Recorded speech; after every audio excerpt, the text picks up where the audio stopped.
DOOMBOT explains the origin of the Fantastic Four.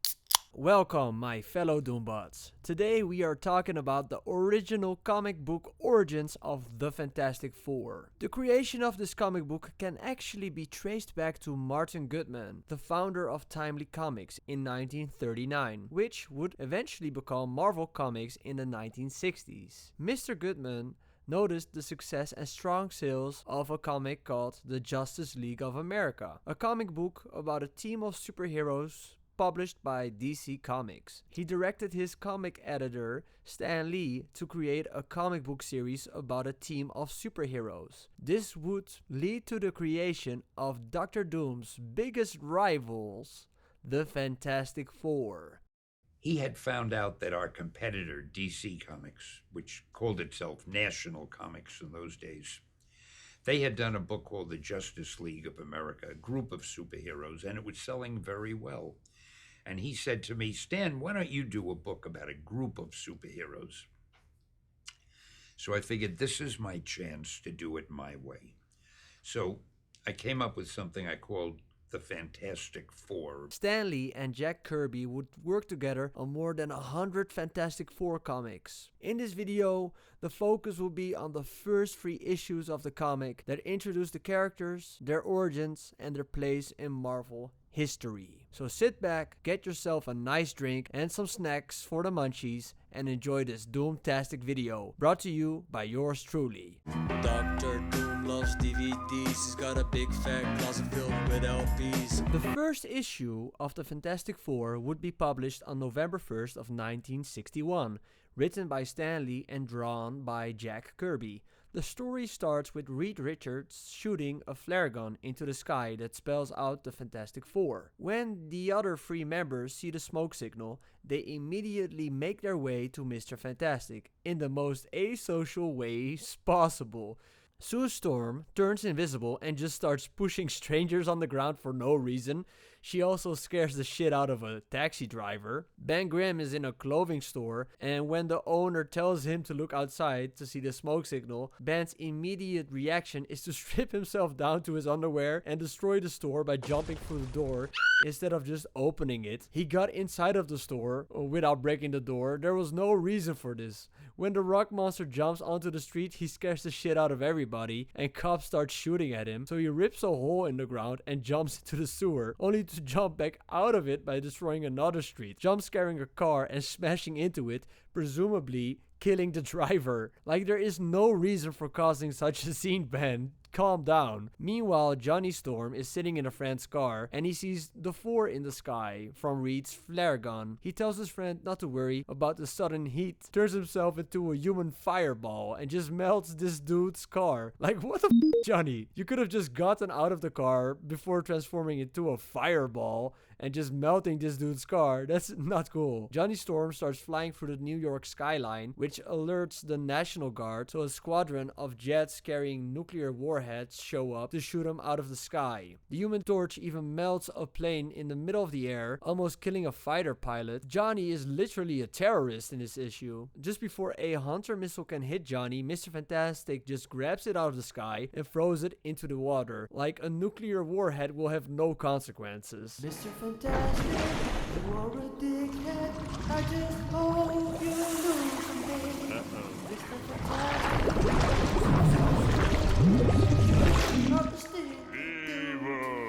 You are dumb, real dumb.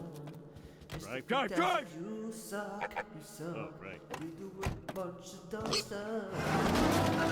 Johnny's flames disappear for some reason and he almost falls to his death, but is caught just in time by Stretch Armstrong. Before I go into their origin, this was just insane. Like, why did they not just walk over to the signal or just take the bus? There was no reason to terrorize New York like that. I think they even took more time by using their powers instead of just commuting normally. While reading this book, they look more like destructive dickheads than superheroes. The way I see it, they are even giving the worst in real life streamers a run for their money. You're hilarious for this, man. Let's find out how these 3 dorky dudes and 1 beautiful blonde dame got their superpowers. To let us discover more about their origin, let us go back to the momentous day when an angry Ben Grimm confronted Dr. Reed Richards. If you want to fly to the stars, then you pilot the ship. Count me out. You know we haven't done enough research into the effect of cosmic rays. They might kill us, all out in space. Ben, we've got to take that chance, unless we want the commies to beat us to it. I never thought that you would be a coward. A coward? Nobody calls me a coward. Get the ship. I'll fly here, no matter what happens. And so, led by a determined Dr. Reed Richards, the little group sped towards the spaceport on the outskirts of town. Susan, Ben and I know what we're doing, but you and Johnny? Don't say it, Reed. I'm your fiancé. Where you go, I go. And I'm tagging along with Sis, so it's settled. No time to wait for official clearance. Conditions are right tonight. Let's go. Before the guard can stop them, the mighty ship which Reed Richards had spent years constructing is soaring into the heavens, towards outer space. She's behaving like a baby. Everything's perfect. Yeah, except the cosmic rays. No one knows what they'll do. Higher and higher, like a silver bullet soars the sleek spacecraft. We had to do it. We had to be first. But we're reaching the cosmic storm area. Hang on. Hear that? It's the cosmic rays. I warned you about them. They're penetrating the ship. Our shielding isn't strong enough. But I don't feel anything. Naturally, they're only rays of light. You can't feel them, but they'll affect you just the same. My head, it's pounding, as though it's about to burst. Ben was right. We should have waited. Should have gotten heavier shielding. Johnny, what is happening? What's happening to you? I don't know, sis. My body feels hot, like I'm on fire. I feel like I'm burning up.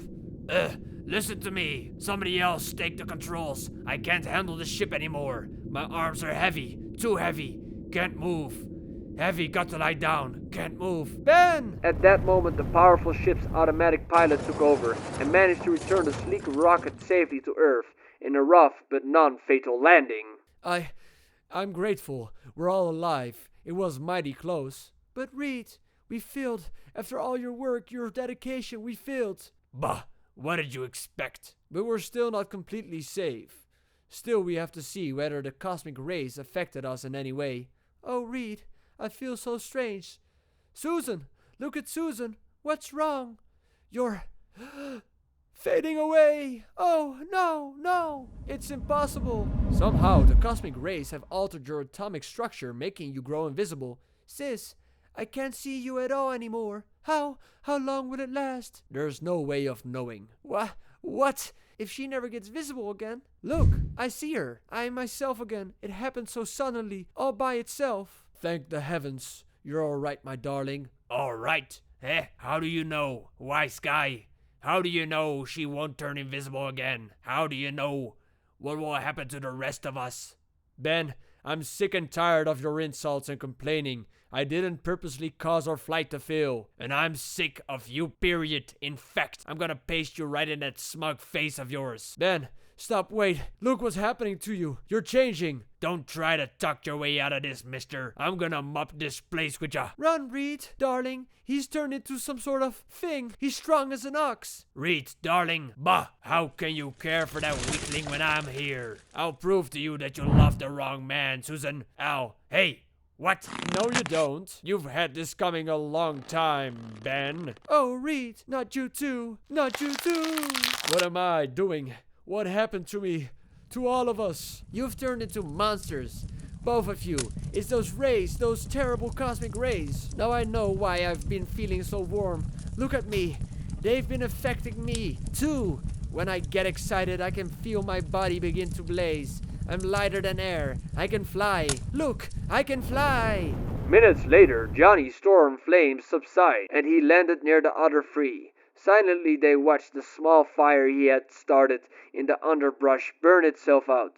Silently, they were each occupied with their own startling thoughts. We've changed. All of us. We're more than just human. Listen to me, all of you. That means you too, Ben.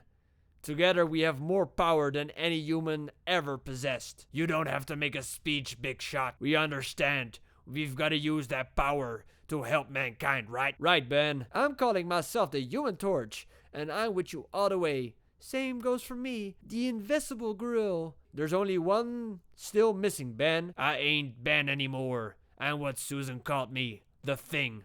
and now call myself Mr. Fantastic. And so was born the Fantastic Four, and from that moment on, the world would never again be the same. There's no reason for him to call himself Mr. Fantastic. He should have called himself Stretch Armstrong or Mr. Longlegs, the silly string. He's not Mr. Fantastic. What's he talking about? Okay, but back to the present day. The reason Reed Richards summoned the Fantastic Four was because atomic plants are sinking into holes in the ground. These holes are created by gigantic monsters that suddenly appear from underneath the Earth's surface. They trace the source of all of this back to an island called Monster Isle. When they get there with their plane, a three-headed dragon appears from out of a volcano on the island and starts fighting the intruders. Reed lassos one of the dragon's necks and dunks the monster into the water. Afterwards, he and Johnny fall through a crack in the ground. Finally, the amazing duo float down to the bottom of the pit. It's pitch dark. What sort of place can it be? Reed, I feel something. It's a trap door in the wall. It's moving. What lights? Where did it come from? It's blinding. I can't see. I'm blacking out. It might be minutes or hours later when the two men regain their senses only to find themselves garbed in strange adhesive suits, which protect them from the blinding, unearthly glow. My head. The light. It actually caused us to lose consciousness. But how do we get into these suits? So you have recovered, have you? It is about time. Huh, who are you? I can't see. And where are we? The reason you cannot see is you are blinded by the glare from the Valley of Diamonds. And as for me, I am the Mole Man. I think that's so funny. Just like, what's up, dudes? Yeah, the reason why you're blinded is this gigantic pile of diamonds. They also never get back to the gigantic pile of diamonds. Like, how did he get all of these diamonds? What is he doing with these diamonds? This is like a loose plot thread. I wonder if ever in like other comic issues they explain why the Mole Man has a gigantic Donald Duck, Scrooge McDuck sea of diamonds on his island. I just love this introduction. It just makes no sense. It's pretty funny. Up on the surface of Monster Island, Ben Grimm is beating the bricks of some discount version of the Thing. Duck Sue, out of the way. Let me handle him. You've done it, Ben. You've beaten him. What did you expect? I'm the Thing, ain't I? Now let's go and find that skinny loudmouth boyfriend of yours. Oh, Ben, if only you could stop hating Reed for what happened to you. So, you have never heard of the Mole Man, eh? Well, soon the world shall hear of me. For soon the Mole Man will have the entire world in his power.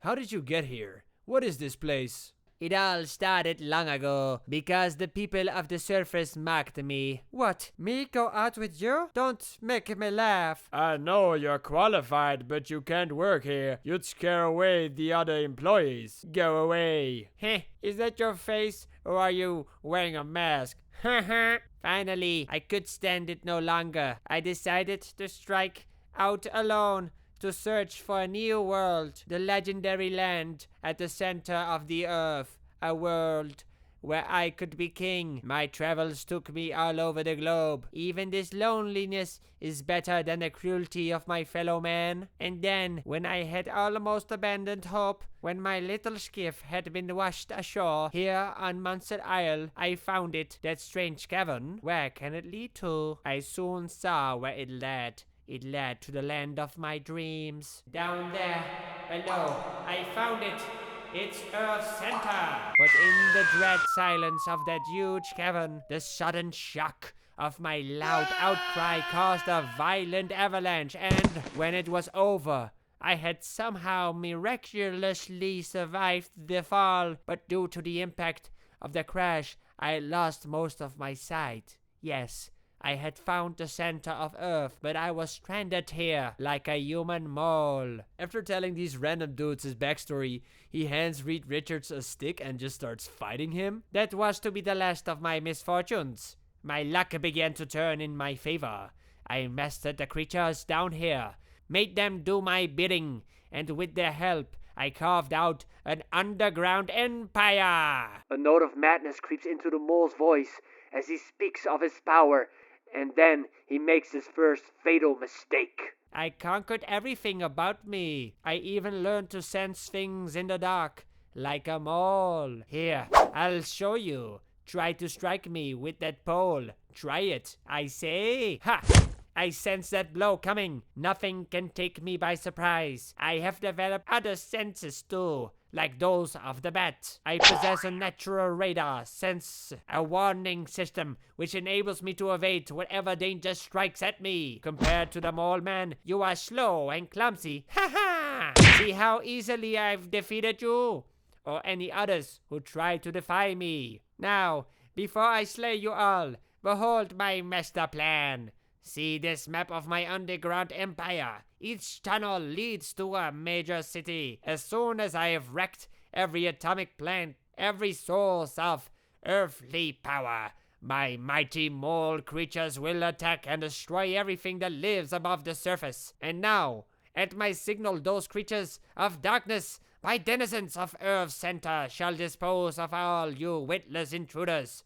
We'll see about that, mole man. The Thing! Dan Bang Grimm and Susan show up, and the mole man summons a gigantic monster. Johnny Storm flames on and attacks the beast. Like, bruh, you could have just done that when Reed was getting his ass smacked with that stick. But thinking about it, if I was Johnny, I would have just watched too.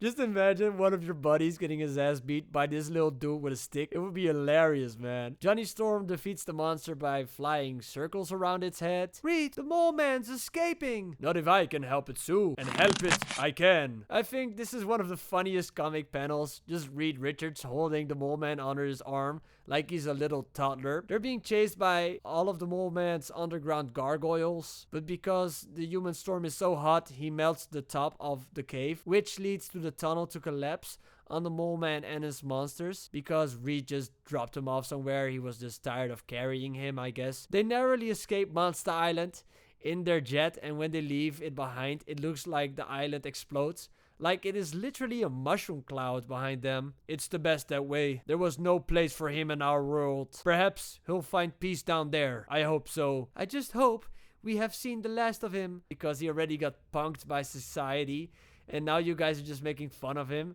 It's just kind of messed up. That's obscene, he loves the stuff. His lady told him stop collecting Funko Pops, so drop this up and leave a like. In the next issue of the Fantastic Four, released on January 2nd of 1962, this comic, just like the first one, starts with all of the members of the Fantastic Four committing a bunch of crimes in New York City. Just like the previous comic where they just destroyed New York for no reason when they wanted to meet up with Reed Richards. But now it looks like they're doing it on a national stage. Orange Onyx is seen swimming towards a lonely Texas tower, whatever that means, and he destroys it and swims off. Funny, I would think he'd sink like a rock. Ba-doom-tsh. Sue steals a diamond from some dude, and Johnny melts a statue, same way like last time he melted one of his friend's cars. And Reed Richards turns off the power of the city by pulling a switch. I don't know, after he does that, the guy who works there can probably just flip the switch back on, I guess. But whatever. These disgusting dorks meet up to boast about their heinous crimes, but oddly we find out that it was not the usual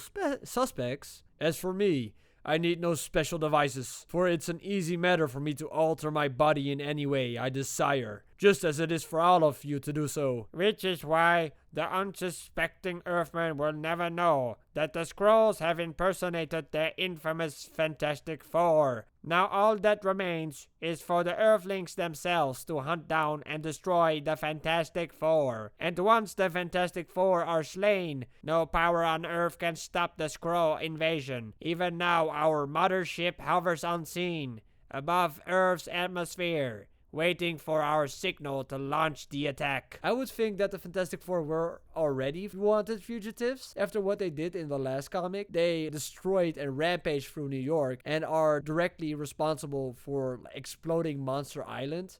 But whatever. So our destructive foursome is hiding in a cabin in the woods, but immediately get arrested by the US military. They're not as tough as everyone says. One false move and we shoot. Relax, soldier. We don't plan to fight the whole US Army. America! Fuck yeah! America, fuck yeah.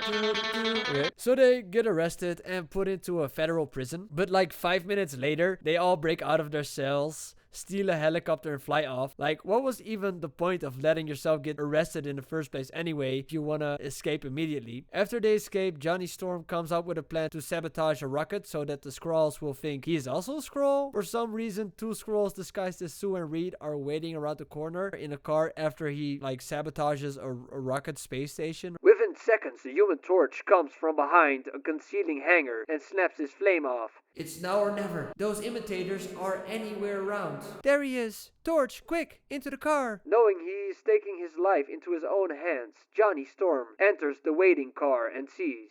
If I didn't know, I'd swear you were Susan Storm and Reed Richards, 2 of the Fantastic Four. Well, that's who we're supposed to be, isn't it? Minutes later at the aliens' headquarters. You fools! Why did you bring him? He's the real Human Torch. But we thought. You thought what I wanted you to think.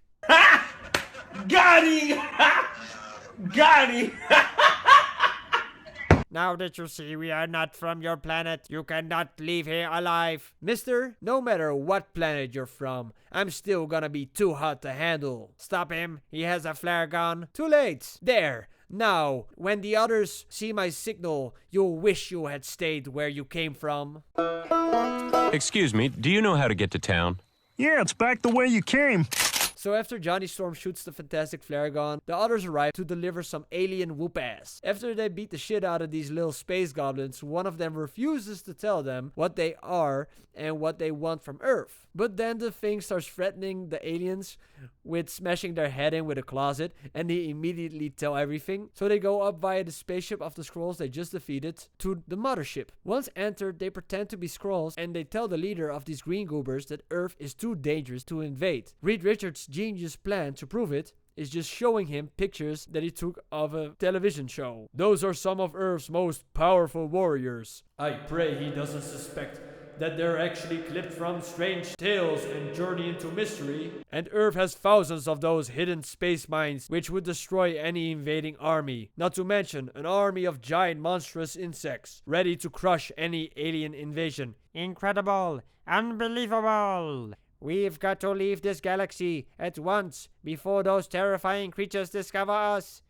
If you hadn't warned me in time, we would surely have been slain. Quickly, unmask and join us as we leave this accursed planet forever. No, we must stay behind and remove all evidence of our presence on Earth. We shall sacrifice ourselves so that you will be safe. Never in our history has there been so noble a deed. Take this highest award of your bravery. Phew, don't know the half of it, brother. When they get back to Earth, the thing turns back into his human form. This happens because they go through the radiation belt again. We get this really funny confrontation between an army general and Ben Grimm. Don't kid yourself. You can't hold us. I can smash all of you. Single-handed, you know who I am, don't you? Never saw you before, mister, but I'm locking you up with the others. Never saw me before?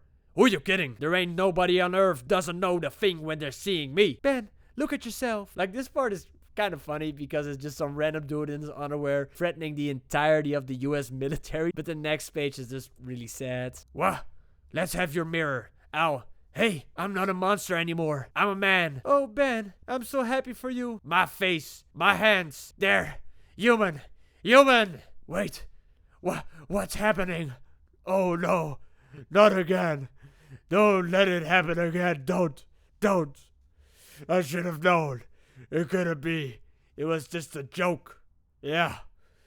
A really funny joke. Ben, don't lose hope. You became normal for those few seconds. That might mean that the power of cosmic rays is growing weaker. Someday, you may turn normal again. For good. She's right, pal. That was just a start. Look, I don't know what you're trying to pull off, but it won't work. You're all under arrest. Chief, before you do anything else, take us to my apartment. I promise it will explain everything that's happened. Those crimes were not committed by the Fantastic Four, Chief. It was a quartet of aliens impersonating us. Sure, Reed, sure. And I believe in Santa Claus. But on their way to prison, 3 Skrulls left on Earth start wreaking havoc. One turns into a snake and gets wrangled by the thing. Out of my way, weaklings. I'll handle this. Another Skrull becomes a big spiky metal monster who gets defeated by the Human Torch. And the final Skrull just turns into a bird to fly away, but then gets grabbed by Mr. Fantastic. Moments later, after the 3 Skrulls have changed back to their normal forms. Well, Chief, What have you to say for yourself now? Looks like I may start believing in Santa Claus too. So they're the characters who impersonated you for and committed those crimes, eh? That's right. The fourth one is on his way to another galaxy, now with the rest of his invasion fleet. Imagine you four foiled an interplanetary invasion, and we've been hunting you like criminals. But we still have one big problem left. And how? What's that? That my young fairy friend is what do we do with those free Skrulls? If you put them in prison, they'll probably turn themselves into caterpillars and slip through the bars. Chief, will you trust us to solve their problem for you? My boy, after what I've seen today, I'd trust you four with anything. Good luck to you, lad. Thank you, Chief. You won't regret that decision. I guess this means the Fantastic Four won't be hunted anymore, eh, Chief? Hunted. If the public knew what we knew, they'd get a medal. What will we do with them, Reed? No matter what we do, they can always change their form and escape. There's one way we can be certain they won't escape. No, don't kill us, don't. We promise to cause no harm. We'll live among you in peace. We swear it. We hate being Skrulls. We'd rather be anything else. So be it. I will tell you what to change into, and I will hypnotize you so that you will forget your previous identities. You will remain what you've become for as long as you live. Will we have a peaceful existence? Promise, we'll be contented. And so it came to pass that the three captive Skrulls became the most contented creatures on Earth as they grazed peacefully out in the pasture. Moo! So ends the menace of the Skrulls. Yeah, but I've got a feeling there's even worse trouble ahead. Hey, Fing, how come you're such an optimist? So the ending is kind of f***ed up because Reed Richards just makes these dudes live out the rest of their life as cows. Like, Reed Richards has a twisted mind for sure. What if they get milked? Like, what's gonna come out of their bodies? Oh, I should probably stop thinking about this. If you do, everything is gonna be alright. If you do, you and DOMBOT gonna be tight. Hey, it's me, Danny DeVito. Subscribe now. But a funny thing happened. I got a lot of fan mail, and we had almost never gotten fan mail before. And all the letters said essentially the same thing. We love the book. It's the greatest. We'll keep buying it forever. You're the greatest writer. Jack is the greatest artist. It's terrific. But if you don't give them costumes, we'll never buy another issue. Now, I'll never understand why. I will never understand why, but for some reason, people who like superhero stories like the superheroes to wear costumes. Okay, I'm not going to go against that. Published on March 3rd of 1962, the Fantastic Four issue 3 would come out. The team would finally get a makeover after Stan Lee got all of this fan mail demanding that the Fantastic Four would get their own superhero costumes. And this they did, because in this issue they would finally don their iconic costumes, and also it would introduce the Fantastic Car and show a diagram of the Fantastic Four's headquarters inside of the Baxter building. In here we see the Pogo Orbit hangar, the Fantastic Copter hangar, and the Fantastic Car hangar. Next to that, a hidden elevator, a photo analysis room, and above it an observatory. Next to this, an anti-vibrational wall. Behind it, the launch pad for a long-range missile that can reach any part of the world in minutes. On the left we see the missile ready room, the missile monitoring room. On the other side of the hidden elevator shaft we get a projection room, conference room, and a giant map room.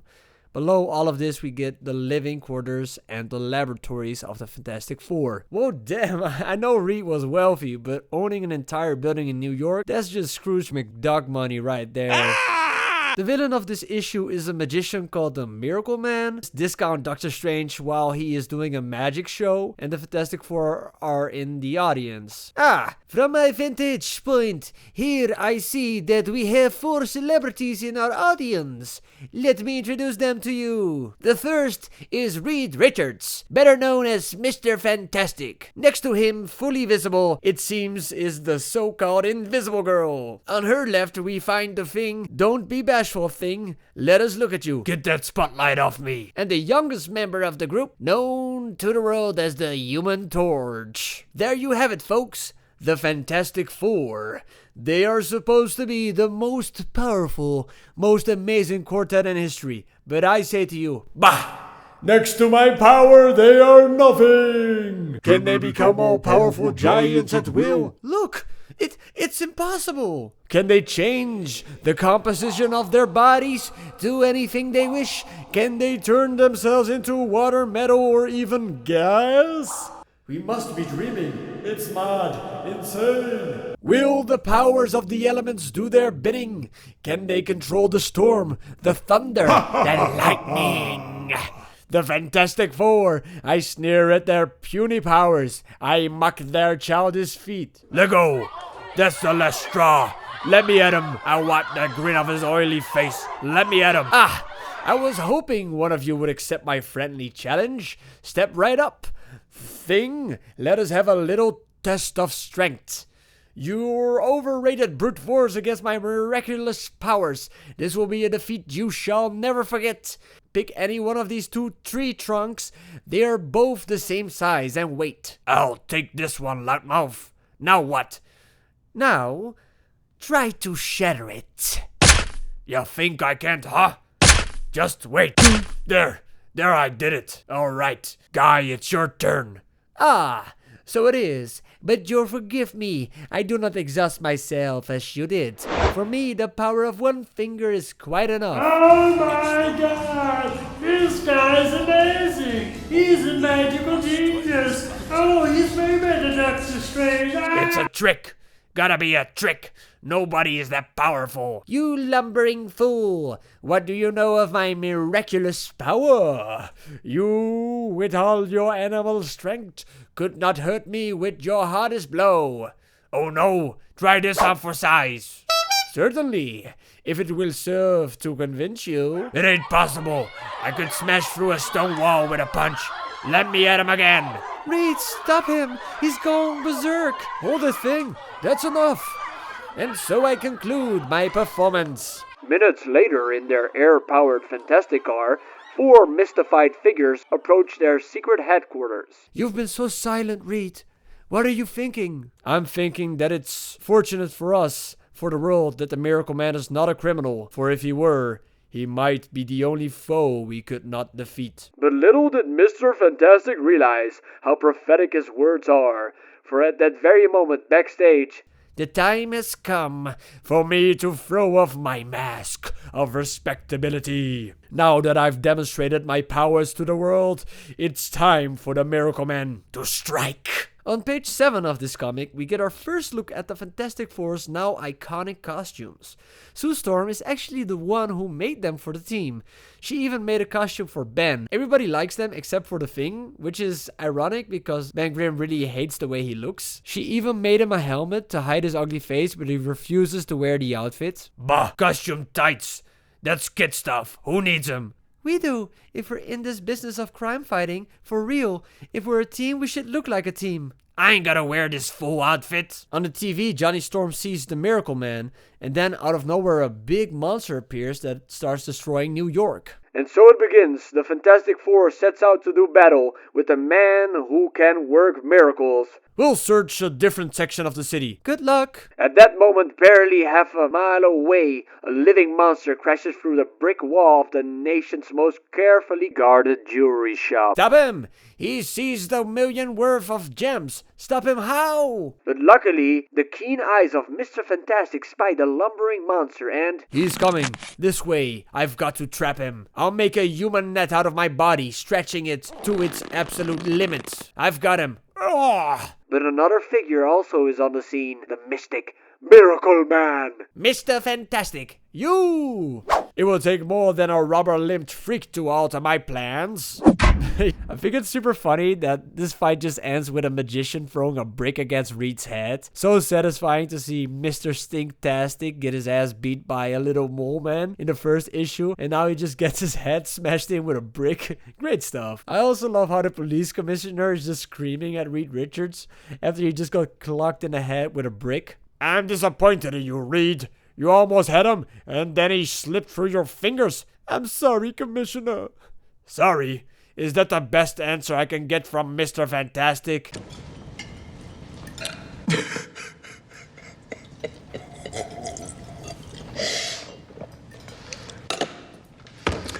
I'm sorry. Thing, look! It's a torch! He's found the monster. That means one thing. Yeah, the Miracle Man must be there too. Let's go. You stay hidden, Sue, in case we need you.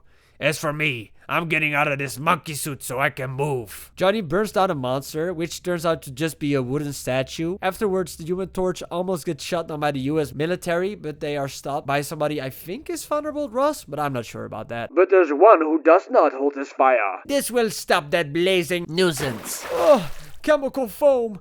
My flames! Out! If only the others will be in time. Torch! The Miracle Man did it! Thing, get him! Get him! The Thing tries but fails miserably. Alright, mister. Let's see you cook up a miracle to escape me now. Fool, all I need to do is gesture and... The ground is opening up. I'm sinking. Ha! This is the second time I've bested the Fantastic Four. Take warning, all of you.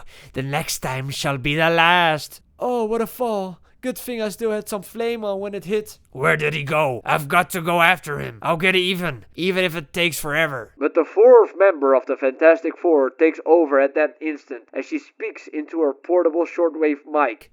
Attention, Thing. Order troops to fall back.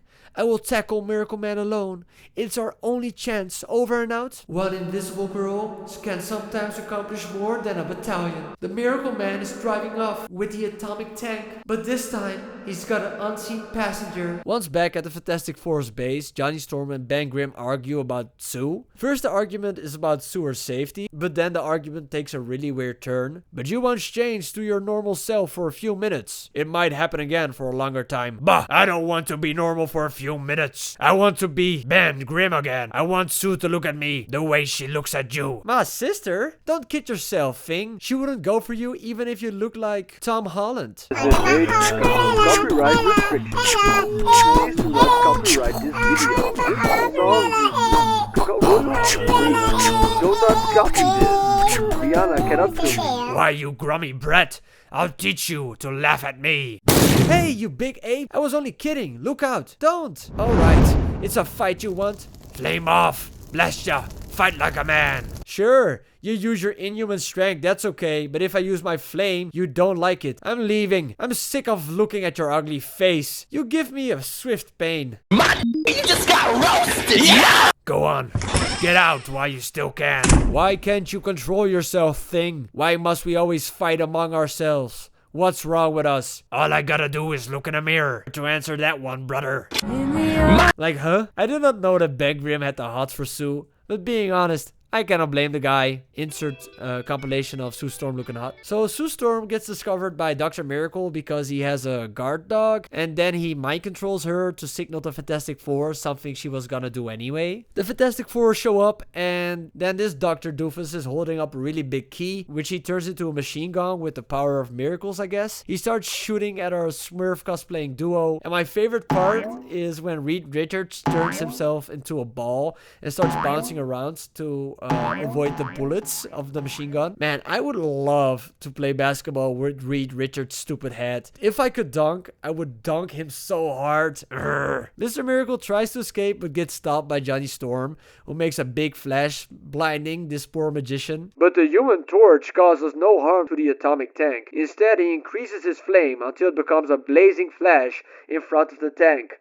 A flash which temporarily blinds the Miracle Man. I can't see! And minutes later, my eyes! My eyes! You'll be okay, Buster. But if you hurt my sister, he did it. The Torch did it. And now it's my turn. I've been waiting a long time for this. Hold it, Thing. You can't do it.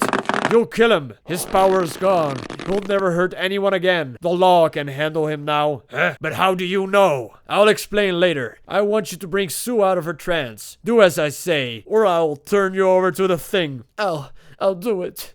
You are yourself again, Sue Storm. He is no miracle man. He has no magic powers. He is merely a clever hypnotist, a master of mass illusion. The monster never really moved. He hypnotized us into thinking it. He didn't really split that log on stage with one finger. He made everyone think he did, and the same for all of his supposedly miraculous feats. How did you guess? Because a true miracle man would not have to steal jewels.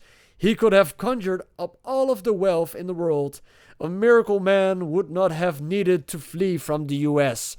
You could have simply vanished, or caused us to disappear forever. But now your hypnotic power is gone due to the torch almost blinding Flash. Wait a minute, Reed. Are you trying to give that flaming juvenile the link with the credit for this caper? Oh, please, don't start arguing among yourselves again. I just can't stand anymore. Relax, sis. They're not gonna argue about me anymore. I had all the bossing around I can take. I'm cutting out of this combo right now. But you can't quit us, Johnny. Ha! Let him go. He's more trouble than he's worth. Torch, please, come back. It's too late, Sue. Oh, Reed, what will become of him? It's not him I'm worried about. It's mankind. For what will we do? What can we do if he should turn against us? So yeah, the issue ends with them catching the Miracle Man, and the Miracle Man loses his powers because he gets a bright light shined in his face because of the Human Torch. And Johnny Storm quits the team because Ben Grimm is perving on his sister, I guess. I would do the same, Ben. This is how the original Fantastic Four, created in 1961 through 1962, came to be.